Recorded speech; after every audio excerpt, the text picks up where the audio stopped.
se vale, carnal. ¡Ánimo! ¡Ánimo!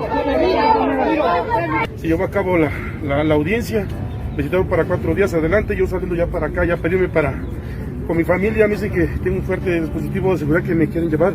Tienes que llorar. Que Dios me lo bendiga, Dios me lo bendiga. Voy con la gente. Arriba, Ramiro. Vamos a dejarlo todos allá. Lo vamos a dejar. Vamos a acompañarlo. Diosito nos va a hacer justicia. Vamos a estar juntos otra vez, como familia, gritaba Ramiro González Viera mientras las esposas se cerraban sobre sus muñecas. El último rey del narcomundo poblano acababa de caer, pero lo que llevaba en su mochila esa tarde de mayo revelaría algo que ni sus peores enemigos hubieran imaginado. Y aquí viene la bomba que te va a dejar helado. Este sujeto no solo controlaba 3 municipios enteros como si fueran su propiedad personal, sino que además tenía una libreta con nombres y cantidades que ahora tiene temblando a medio Congreso de Puebla. Pero eso te lo cuento al final, porque esta historia tiene más giros que una telenovela mexicana de los años 90. Imagínate, por un instante, tener tanto poder que, durante más de una década, nadie, absolutamente nadie, se atreviera a tocarte. Esa era la realidad de los hermanos González Viera en Puebla. Ramiro, Giovanni y Urubiel no eran solo presidentes municipales, eran los amos absolutos de lo que los poblanos llaman con miedo el Triángulo Rojo. San Nicolás, Buenos Aires, Tlachichuca y Chalchicomula de Sesma, 3 municipios que se transformaron en el paraíso del huachicol, el narcomenudeo y la corrupción más descarada que puedas imaginar. Pero déjame contarte algo que no sale en los periódicos. Estos sujetos no llegaron al poder por suerte. Su padre, don Evaristo González, fue un cacique de la vieja guardia que, desde los años 80, dominó la región con mano firme. Cuando murió en 2005, dejó un testamento político que repartía los municipios entre sus 3 hijos como si fueran haciendas familiares. La democracia mexicana en todo su esplendor. Ramiro era el cerebro detrás de toda la operación. Mientras sus hermanos manejaban los municipios más pequeños, él, desde San Nicolás, Buenos Aires, movía los hilos de un imperio que combinaba fe religiosa y crimen de una forma tan retorcida que le daría envidia al mismísimo Pablo Escobar. Este hombre organizaba procesiones religiosas por la mañana y, por la noche, coordinaba el paso de pipas cargadas de combustible robado. ¿Cinismo? No, hermano, esto es arte criminal de alto nivel. Los vecinos lo sabían perfectamente. En sus dominios operaban bodegas de drogas sin que nadie las molestara. Los puntos de almacenamiento de gasolina robada funcionaban las 24 horas, y las patrullas municipales, más que mantener el orden, protegían el negocio familiar. Ramiro tenía en la nómina desde mandos policiales hasta empresarios que recibían contratos millonarios por adjudicación directa. Era un sistema tan bien aceitado que, durante años, pareció intocable. Pero aquí viene algo que te va a sorprender, Ramiro no era un narco cualquiera. Estudió Administración Pública en la Universidad Autónoma de Puebla y tenía una maestría en gestión municipal. Conocía a fondo el sistema. Sabía cada resquicio legal, cada trámite administrativo.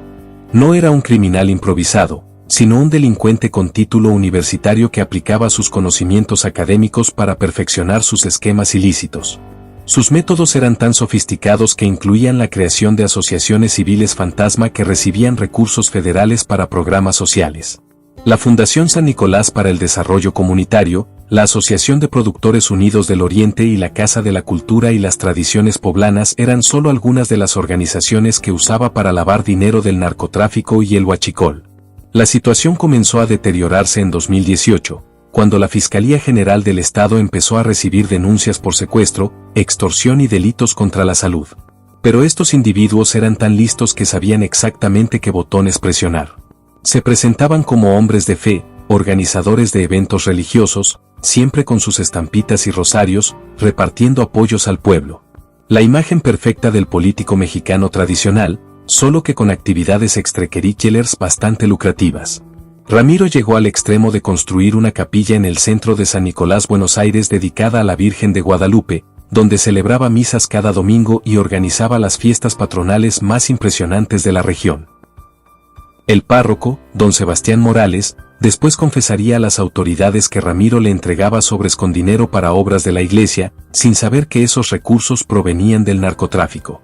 La estrategia religiosa no era fortuita. En una región donde la mayoría de la población es profundamente católica, Presentarse como un hombre devoto le otorgaba una credibilidad y una protección social que ningún sistema de seguridad podría brindarle. Las señoras del pueblo lo veían como un benefactor. Los jóvenes lo admiraban por su generosidad, y los comerciantes lo respetaban porque, bajo su administración, el negocio prosperaba. Cuando en marzo de 2025 capturaron a Giovanni y Urubiel en operativos simultáneos, todos creímos que Ramiro sería el siguiente, pero no. Este genio tenía preparada una estrategia jurídica que te va a dar risa y coraje al mismo tiempo. Presentó 14 amparos consecutivos, sí, 14, como quien colecciona estampitas, pero de protección legal. Durante meses, cada vez que la fiscalía intentaba detenerlo, aparecía un nuevo amparo que frenaba la orden de aprehensión. Déjame contarte cómo funcionaba este circo legal. Ramiro tenía un equipo de 8 abogados dedicados exclusivamente a su defensa. No eran cualquier licenciadillo de pueblo, sino especialistas en derecho penal y constitucional que cobraban honorarios millonarios. El jefe del equipo era el famoso LCK Aurelio Mendoza Castilla, conocido en los tribunales poblanos como el mago de los amparos por su destreza para encontrar tecnicismos legales que detuvieran cualquier procedimiento judicial. Cada amparo estaba diseñado para cubrir un aspecto específico de la investigación.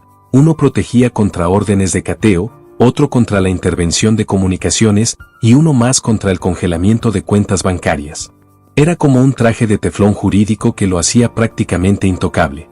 Y lo más descarado es que todo se financiaba con recursos públicos municipales, bajo el concepto de asesoría jurídica para el ayuntamiento.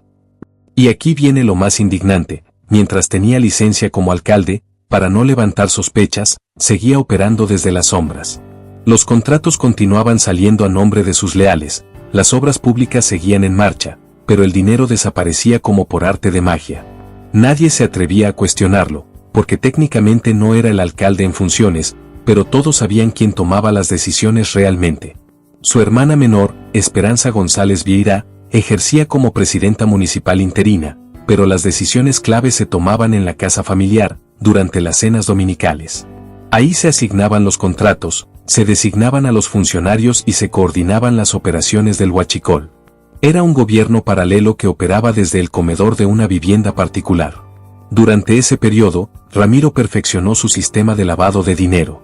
Montó una red de más de 30 empresas fantasma distribuidas entre Puebla, Veracruz y Ciudad de México, constructoras, proveedoras de materiales, compañías de servicios, todas con domicilios fiscales falsos y empleados inexistentes. El esquema era tan intrincado que requería la complicidad de contadores, notarios y funcionarios del SAT. Una de sus empresas favoritas era Construcciones y Desarrollos del Sureste SADCB, que en papel tenía contratos por más de 200 millones de pesos para infraestructura municipal. En la realidad, era una compañía que solo existía en documentos legales y facturas falsas. Las obras que supuestamente realizaba jamás se ejecutaron, pero el dinero fluía sin obstáculos hacia cuentas bancarias controladas por la familia González Vieira. El sujeto se sentía tan intocable que el 29 de mayo se presentó voluntariamente en el Centro de Justicia de Ciudad Cerdán, cuando lo citaron para una revisión administrativa. Imagínate la fe ciega que tenía en su propio sistema de protección.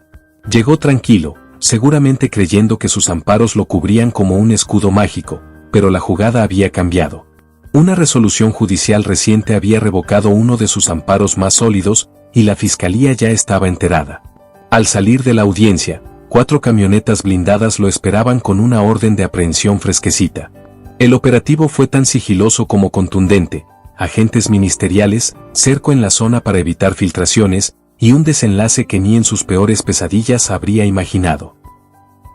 Su madre, doña Refugio Vieira de González, que lo esperaba afuera, rompió en llanto, gritando que todo era político, una venganza contra su hijo. Esta señora de 78 años, siempre vestida de negro y con un rosario en la mano, se había convertido en la matriarca venerada de la familia. Durante décadas, manejó las finanzas del clan desde las sombras, decidiendo cómo invertir los millones que generaban las actividades ilícitas de sus hijos. Ramiro, con el rostro tenso pero resignado, solo alcanzó a murmurar esa frase que ya se volvió viral: Diosito nos va a hacer justicia. Vamos a estar juntos otra vez, como familia. La escena fue captada por celulares y, en cuestión de minutos, ya circulaba en todas las redes sociales. El video superó los 2 millones de reproducciones y se convirtió en un meme instantáneo. Pero aquí viene la parte que, para mí, es la más deliciosa de toda esta historia. Al revisar su mochila, encontraron 2 envoltorios con cocaína y 3 con marihuana. Las cantidades no eran precisamente para consumo personal, sino claramente para distribución. El cerebro criminal que había burlado a la justicia con 14 amparos terminó cayendo por llevar droga encima, como cualquier vendedor callejero. ¿Te das cuenta de la ironía? El tipo que se creía el Pablo Escobar poblano, protegido por una red jurídica milimétrica, terminó siendo detenido por posesión con fines de comercio, como cualquier narcomenudista de barrio. Sus abogados carísimos, sus influencias políticas, sus conexiones en el poder judicial, todo se fue al traste porque decidió pasearse con coca y mota en una mochila. Pero aquí hay algo que las autoridades tardaron en revelar: Ramiro no llevaba esa droga por accidente. Según las investigaciones posteriores, tenía una cita con un distribuidor del cártel Jalisco Nueva Generación para coordinar el envío de un cargamento de fentanilo hacia Estados Unidos. La reunión estaba programada para esa misma noche, en un rancho a las afueras de Ciudad Cerdán. La droga en su mochila era una muestra de la calidad del producto que manejaban. Los medios locales estallaron. Los portales nacionales replicaron la noticia en cuestión de horas. Al alcalde del narco, como ya lo bautizaron, no lo atraparon en una emboscada épica ni en un operativo federal, sino tras presentarse voluntariamente ante la autoridad. Si esto fuera una película, el director habría sido despedido por inverosímil. Pero espera, que la historia todavía se pone mejor. Familiares y simpatizantes organizaron una vigilia frente al Ministerio Público. Con veladoras, rezos y pancartas que decían: Ramiro es inocente y alcalde del pueblo, no del narco, intentaron limpiar su imagen con una campaña de relaciones públicas digna de un santo mártir. Solo les faltó pedir su canonización. La vigilia duró 3 días y atrajo a más de 500 personas, incluyendo mariachis que tocaron las mañanitas para Ramiro, como si se tratara de su cumpleaños. Comerciantes ambulantes aprovecharon para vender camisetas con la imagen del exalcalde y la leyenda Ramiro vive. El fenómeno fan se descontroló cuando aparecieron gorras, sudaderas y hasta veladoras con su rostro. Era como si hubiera fallecido un santo popular. Sin embargo, cuando analizaron todo lo que llevaba consigo, la situación se volvió aún más interesante. Además de la droga, tenía un rosario, 2 estampas religiosas y una libreta con nombres y cifras. Al principio, parecía inofensiva, hasta que cruzaron esos nombres con investigaciones previas por lavado de dinero. Resultó que don Ramiro no solo cargaba estupefacientes, sino que portaba el directorio completo de su red político-criminal. La famosa libreta era, en realidad, un cuaderno escolar de pasta dura, de esos que usan los niños en primaria, con la imagen del Sagrado Corazón de Jesús en la portada. En su interior, con letra perfectamente legible, Ramiro había anotado nombres, apellidos, cargos políticos, montos en pesos y dólares, fechas de pagos y hasta números de cuentas bancarias. Era como una contabilidad de la corrupción, pero en versión artesanal. Y aquí viene el primer bombazo que te prometí: uno de sus colaboradores más cercanos ya había rendido declaración como testigo protegido. Según esa versión, Ramiro coordinaba entregas de apoyos en efectivo durante campañas electorales municipales, a cambio de votos y silencio. Los fondos provenían de contratos adjudicados a empresas fantasmas desde 2020, y el dinero era blanqueado a través de tiendas de abarrotes, ferreterías y supuestas asociaciones civiles. El testigo protegido era nada menos que Rubén Castañeda Pérez, quien fungió como su secretario particular durante 8 años. Este sujeto conocía todos los secretos del clan González Vieira y tenía acceso a información privilegiada. Su testimonio incluía grabaciones de audio donde se escucha claramente a Ramiro organizando entregas de dinero y negociando porcentajes con contratistas corruptos. Una de las grabaciones más comprometedoras es una llamada telefónica del 15 de febrero de 2024, donde Ramiro le dice a un subordinado: dile al ingeniero que ya está listo su 25%, pero que necesito otros 2 millones para la campaña del muchacho. Ya sabes cómo manejamos esto, mitad para el santo, mitad para el negocio. La frase hacía referencia a que la mitad del dinero ilícito se destinaba a obras religiosas para mantener su imagen pública, y la otra mitad a financiar actividades del crimen organizado. La madre, figura central del clan, ofreció declaraciones memorables, pidiendo justicia divina y asegurando que todo era parte de una estrategia para desaparecer políticamente a su familia. Nos quieren borrar porque siempre ganamos en las urnas, pero el pueblo no es tonto. El pueblo conoce a Ramiro, declaró, defendiendo a su hijo como si fuera un perseguido político y no un narcoalcalde atrapado con las manos en la masa. Doña Refugio se convirtió en una celebridad involuntaria. Sus declaraciones eran esperadas por los medios como si fuera una estrella de telenovela. Siempre vestida de luto riguroso, con el cabello impecablemente peinado y un rosario de cuentas doradas entre las manos, se presentaba ante las cámaras con la dignidad de una actriz consumada. Sus frases se volvieron virales. Mis hijos son hombres de Dios. El demonio anda suelto en Puebla. La Virgen de Guadalupe nos va a proteger. Estas declaraciones causaron división en el Estado. Para muchos, Ramiro representaba una figura popular y cercana, alguien que sabía moverse entre la fe y la política, un hombre del pueblo que entendía sus necesidades. Para otros, era el rostro visible de una estructura corrupta que utilizó la religión, los programas sociales y el dinero público para encubrir una red de delitos federales operando con total impunidad. Ahora, recluido en el penal de mediana seguridad Pexpan de Rodríguez, Ramiro espera su primera audiencia formal ante el juez. Su defensa sostiene que la droga fue sembrada y que todo es una persecución política. Pero la fiscalía no solo tiene pruebas contundentes, también tiene listo el mensaje: ni los amparos ni las estampas religiosas detendrán al Estado cuando éste decide actuar en serio. En prisión, Ramiro se ha convertido en una especie de figura respetada. Otros internos lo tratan con deferencia, algunos incluso le piden asesoría legal. Ha formado un grupo de oración que se reúne todos los miércoles por la tarde en el patio central. Inevitablemente, continúa combinando fe y actividades turbias incluso tras las rejas. El caso de Ramiro González ya no es solo una anécdota regional. Se ha transformado en algo más profundo, la caída del último pilar de un sistema familiar que confundió la fe con impunidad y la política con crimen organizado. Y esto apenas comienza. Porque la detención de Ramiro fue solo la punta del iceberg de una estrategia mucho más amplia. El gobernador Alejandro Armenta, respaldado por la Fiscalía General del Estado, la Sedena y la Semar, decidió erradicar de raíz una estructura de poder que había convertido municipios enteros en fortalezas criminales con fachada democrática. Durante más de una década, los González Vieira dominaron el Triángulo Rojo, una de las zonas más violentas de Puebla, donde el robo de combustible, el narcomenudeo y los secuestros eran parte del paisaje diario. Sus alcaldías operaban como centros de mando, respaldadas por contratos opacos, policías municipales subordinadas y alianzas políticas que llegaban hasta el Congreso local. La caída de Ramiro permitió abrir archivos que durante años permanecieron cerrados como si fueran secretos de Estado. La Auditoría Superior del Estado reveló cifras que te van a dejar boquiabierto. Entre 2019 y 2024, los municipios gobernados por los hermanos González Vieira firmaron más de 300 convenios irregulares con empresas sin registro fiscal. Algunos de estos acuerdos incluían pagos por servicios inexistentes, otros por obras inconclusas y varios más por adquisiciones fantasma de materiales que jamás llegaron a su destino. Uno de los casos más escandalosos fue el contrato para la construcción de un hospital comunitario en San Nicolás, Buenos Aires, por un monto de 150 millones de pesos. El proyecto fue adjudicado a la empresa Desarrollos Médicos Integrales S.A.D.C.B., que en papel tenía sede en la Ciudad de México y supuesta experiencia en infraestructura hospitalaria. En la práctica, la empresa pertenecía a un prestanombres de Ramiro.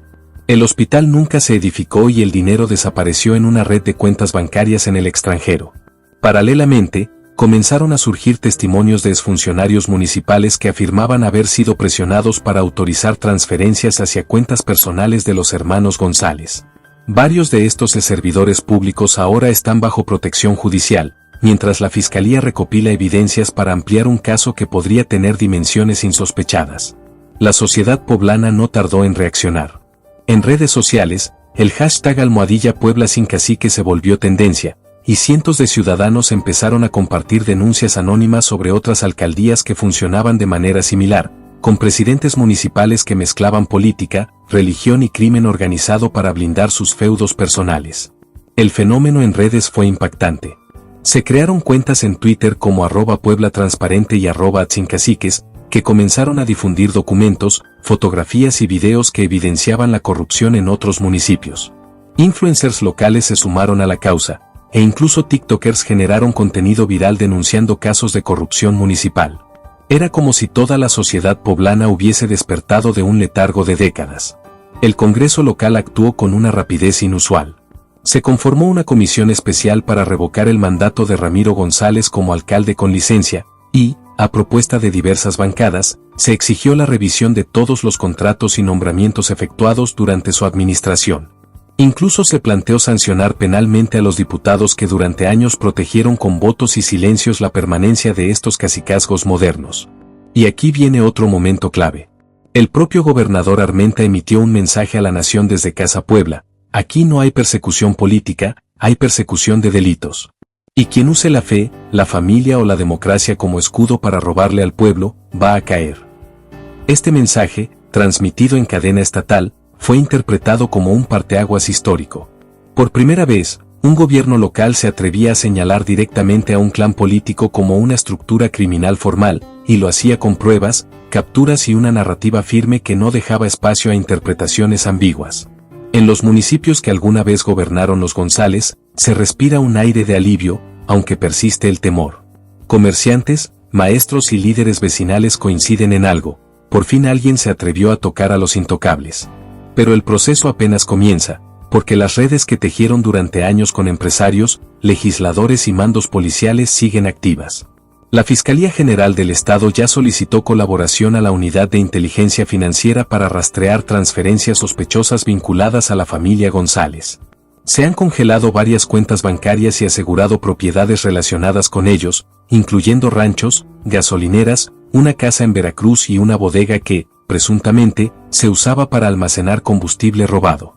Entre las propiedades confiscadas destaca el Rancho San José, un predio de más de 500 hectáreas ubicado en los límites entre Puebla y Veracruz. Este lugar operaba como centro logístico del clan, con pistas clandestinas para avionetas, bodegas subterráneas y hasta una capilla privada donde celebraban misas familiares. Era como un feudo medieval en pleno siglo XXI. Pero la historia se vuelve aún más interesante con la entrada en escena de Omar García Harfuch. Desde su cargo como coordinador de inteligencia federal, Harfuch convirtió un escándalo local en una alarma nacional. Convocó a una reunión urgente con autoridades de Puebla, Veracruz, Guerrero y Oaxaca con un objetivo claro: verificar si existía un patrón de alcaldes que, amparados por la legalidad municipal, operaban como líderes criminales con poder territorial, protección judicial y estructuras financieras propias. Durante esa reunión se presentaron documentos que cruzaban información de transferencias bancarias, contratos públicos y movimientos de seguridad en zonas controladas por alcaldes aliados a grupos delictivos. Puebla no era una excepción, sino parte de un entramado mucho más amplio y sofisticado. En palabras de Harfuch, lo que ocurrió con Ramiro González no es un accidente ni una anomalía, es el resultado de años de impunidad estructural en los gobiernos municipales. Y aquí llega la revelación más escalofriante de toda esta historia. Uno de los hallazgos más perturbadores fue la existencia de una red de contratos triangulados entre las alcaldías del Triángulo Rojo y empresas fachada en el estado de Veracruz, presuntamente controladas por operadores del Cártel del Noreste.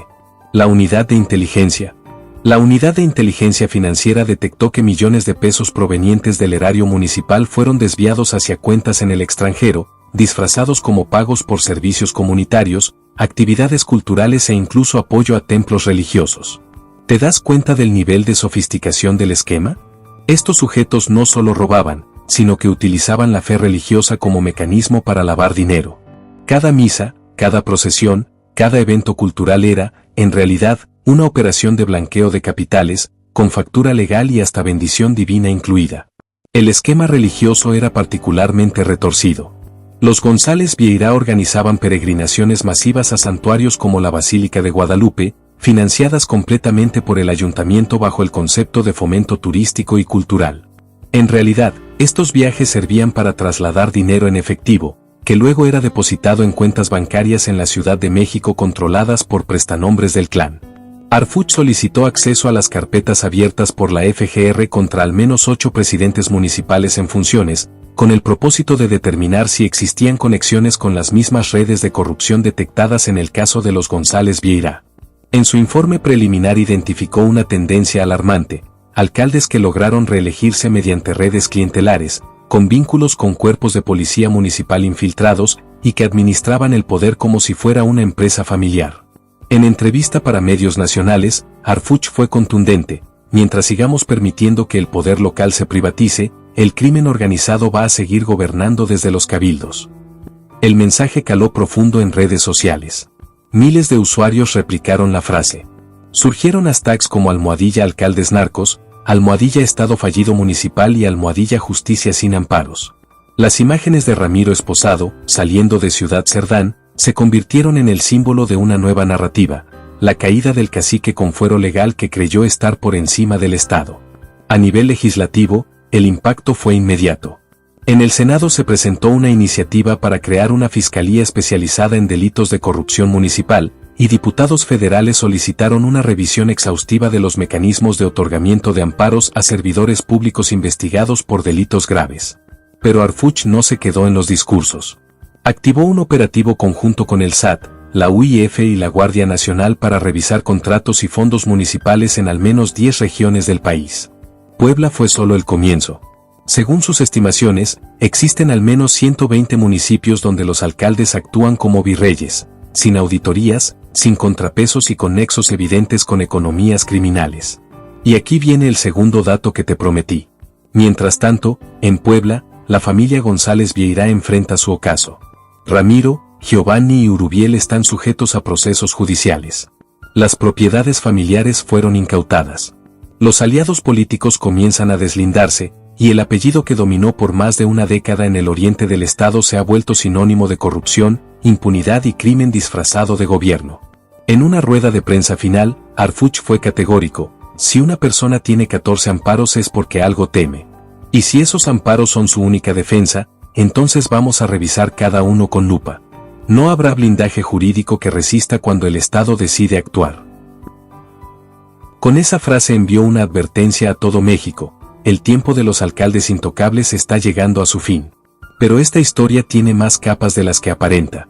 Fuentes cercanas al caso me confirmaron que la libreta personal de Ramiro contenía no solo nombres y cantidades, sino también códigos que correspondían a rutas de distribución de droga que se extendían desde Puebla hasta la frontera con Estados Unidos. Estamos hablando de una red de narcomenudeo que utilizaba las estructuras municipales como plataforma logística para el tráfico de estupefacientes a gran escala. Los códigos estaban escritos en un sistema que combinaba números y nombres de santos. Por ejemplo, San Pedro 150 significaba un cargamento de 150 kilos de cocaína con destino a Nuevo Laredo. Santa Teresa 200 se refería a 200 kilos de fentanilo con rumbo a Tijuana. Era un lenguaje criminal disfrazado de devoción religiosa, que les permitía comunicarse sin levantar sospechas. Además, se descubrió que los González Vieira mantenían acuerdos directos con grupos del crimen organizado para el cobro de cuotas a transportistas que atravesaban sus municipios. Cada pipa de combustible, cada tráiler de mercancía, cada autobús de pasajeros que cruzaba el Triángulo Rojo debía pagar una especie de peaje criminal, que se distribuía entre las 3 alcaldías y las células delictivas que controlaban la región. El sistema de cobro era tan eficiente que habían instalado casetas disfrazadas de retenes de seguridad municipal. Los conductores pensaban que estaban pagando multas de tránsito, cuando en realidad financiaban las operaciones del crimen organizado. Los recibos oficiales del ayuntamiento encubrían extorsiones multimillonarias que operaban las 24 horas del día. La investigación también reveló que se utilizaban las nóminas municipales para lavar dinero proveniente del narcotráfico. Empleados fantasma, trabajadores inexistentes y funcionarios que cobraban múltiples sueldos formaban parte de un esquema diseñado para inyectar dinero ilícito al sistema financiero, con la complicidad de las instituciones públicas. Entre los casos más llamativos estaba Jesús María González Santos, quien aparecía en la nómina como director de limpia pública, con un salario mensual de 80,000 pesos. El problema es que Jesús María falleció en 1995, pero continuó cobrando religiosamente durante 30 años. Su salario se depositaba en una cuenta controlada por Ramiro González. Y aquí viene el tercer dato que te va a volar la cabeza. Según testimonios de testigos protegidos, los González Vieira mantenían un acuerdo directo con el cártel Jalisco Nueva Generación para el tráfico de drogas sintéticas hacia Estados Unidos. Los municipios bajo su control funcionaban como centros de acopio para cargamentos provenientes de laboratorios clandestinos ubicados en Michoacán y Jalisco. El operativo era tan elaborado que incluía la construcción de túneles subterráneos que conectaban almacenes municipales con propiedades privadas, donde la droga se resguardaba antes de ser enviada al norte. Estas construcciones fueron financiadas con recursos del erario bajo el pretexto de obras de drenaje y mejora de infraestructura urbana. El túnel principal tenía más de 2 kilómetros de longitud y unía el Palacio Municipal de San Nicolás, Buenos Aires, con una bodega localizada en las afueras del pueblo. Estaba equipado con sistema de ventilación, iluminación LED y rieles para transportar la mercancía en carritos especiales. La obra tuvo un costo superior a los 50 millones de pesos, extraídos directamente del presupuesto municipal. Pero la cereza del pastel es que Ramiro González tenía aspiraciones políticas aún mayores. Fuentes del Congreso de Puebla confirmaron que se estaba preparando para postularse como diputado federal en las elecciones de 2026. Su estrategia consistía en aprovechar su imagen de alcalde del pueblo y su base electoral en el Triángulo Rojo para saltar a la política nacional. Todo estaba fríamente calculado, una campaña basada en valores cristianos, apoyo a los más necesitados y la defensa de las tradiciones poblanas. El narcoalcalde, que dirigía rutas de narcotráfico y operaba complejos esquemas de lavado de dinero, planeaba presentarse como el candidato de la moral y las buenas costumbres. Si no fuera tan grave, sería hasta irónico. Ya tenía diseñados los anuncios de televisión, en los que aparecía en misa, repartiendo ayudas a familias humildes y abrazando niños en eventos escolares. El eslogan de campaña sería, Ramiro, un hombre de fe al servicio del pueblo. Los creativos publicitarios que trabajaban en su imagen desconocían que estaban promocionando a un líder del narcotráfico. La red de complicidades llegaba a niveles insospechados. Funcionarios de la Secretaría de Hacienda Estatal, empleados del Registro Público de la Propiedad e incluso personal de la Comisión Nacional del Agua estaban involucrados en facilitar los esquemas ilegales de la familia González Vieira. Cada permiso, cada licencia, cada trámite gubernamental que beneficiaba a sus empresas fachada, pasaba por escritorios donde contaban con operadores leales. Era un Estado dentro del Estado, una estructura paralela de poder que operaba con mayor eficacia que las instituciones oficiales. El caso más representativo es el del ingeniero Rogelio Santamaría, subdirector de Obras Públicas del gobierno estatal, quien durante 5 años aprobó todos los proyectos vinculados a los González Vieira sin emitir una sola observación técnica. A cambio, recibía pagos mensuales de 200,000 pesos y tenía asegurada una plaza vitalicia en la administración, sin importar el resultado de las elecciones. Y ahora viene la revelación final que te prometí al inicio. La libreta que llevaba Ramiro al momento de su arresto contenía los nombres de al menos 15 diputados locales y 3 senadores que recibían pagos mensuales para proteger los intereses de la familia González Vieira dentro del Congreso. Estamos hablando de legisladores que votaban a favor de presupuestos municipales inflados, bloqueaban auditorías y promovían iniciativas de ley hechas a medida para beneficiar los negocios ilícitos del clan. Entre los nombres más comprometidos destaca el del diputado federal Artemio Caballero Yunés, quien recibía 300,000 pesos mensuales por presentar propuestas que favorecían a los municipios del Triángulo Rojo, y el de la senadora Patricia Mercado Sánchez, quien, según la libreta, cobró 5 millones de pesos por votar en contra de una ley que habría fortalecido la supervisión de los recursos municipales. La investigación sobre estos nombres podría desatar una crisis política sin precedentes, tanto en Puebla como a nivel nacional. Por esta razón, la libreta de Ramiro está actualmente bajo resguardo federal, y su contenido ha sido clasificado como información de seguridad nacional. Los González Vieira no eran simplemente alcaldes corruptos, eran la cara visible de una estructura criminal que había infiltrado todos los niveles del poder político en Puebla. Su caída no solo representa el fin de un cacicazgo regional, sino que podría marcar el inicio del desmantelamiento de una red de corrupción que abarca desde los municipios más remotos hasta las altas esferas del poder legislativo. Pero aquí viene algo que nadie esperaba. Ramiro tenía un plan de contingencia para el caso de ser arrestado.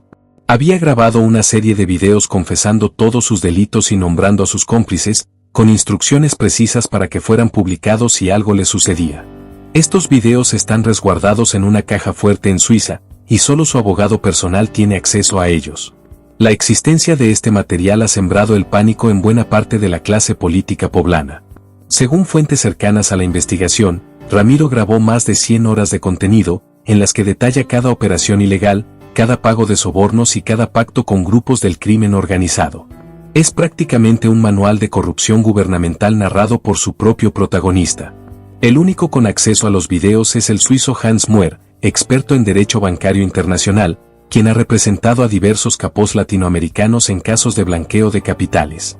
Muer ya envió una carta a la Fiscalía General de la República, advirtiendo que los videos serán difundidos públicamente si Ramiro no recibe un trato adecuado durante su proceso judicial. Mientras Ramiro aguarda su juicio en el penal de Tepezpan, las autoridades trabajan contrarreloj para procesar toda la información recuperada de sus propiedades, sus cuentas bancarias y, por supuesto, esa famosa libreta que tiene en vilo a gran parte del mundo político poblano. En prisión, Ramiro se ha adaptado sorprendentemente bien. Ha perdido más de 20 kilos, se dejó crecer la barba y pasa la mayor parte del tiempo leyendo la Biblia y organizando actividades religiosas para otros reclusos. Algunos internos aseguran que está escribiendo sus memorias, un libro que planea titular De la fe al infierno, Confesiones de un alcalde. El mensaje es claro: en México ya no hay intocables, y quien confunda el poder público con patrimonio personal enfrentará todo el peso de la ley. Los tiempos de los virreyes municipales, de los caciques con sotana y de los narcoalcaldes con estampitas están llegando a su fin. Pero la historia aún no concluye. Las investigaciones revelaron que los González Vieira mantenían contactos directos con políticos de otros estados, quienes operaban esquemas similares. Se han identificado al menos 12 alcaldes en Veracruz, Guerrero y Oaxaca que sostenían relaciones comerciales con el clan poblano. El más destacado es el presidente municipal de una localidad veracruzana, cuyo nombre no se puede revelar por motivos legales, que, según las pesquisas, recibió más de 50 millones de pesos de los González Vieira para permitir el tránsito de mercancía ilegal por su jurisdicción. Este personaje también combinaba la política con la religión y era conocido por organizar las procesiones más espectaculares de la región.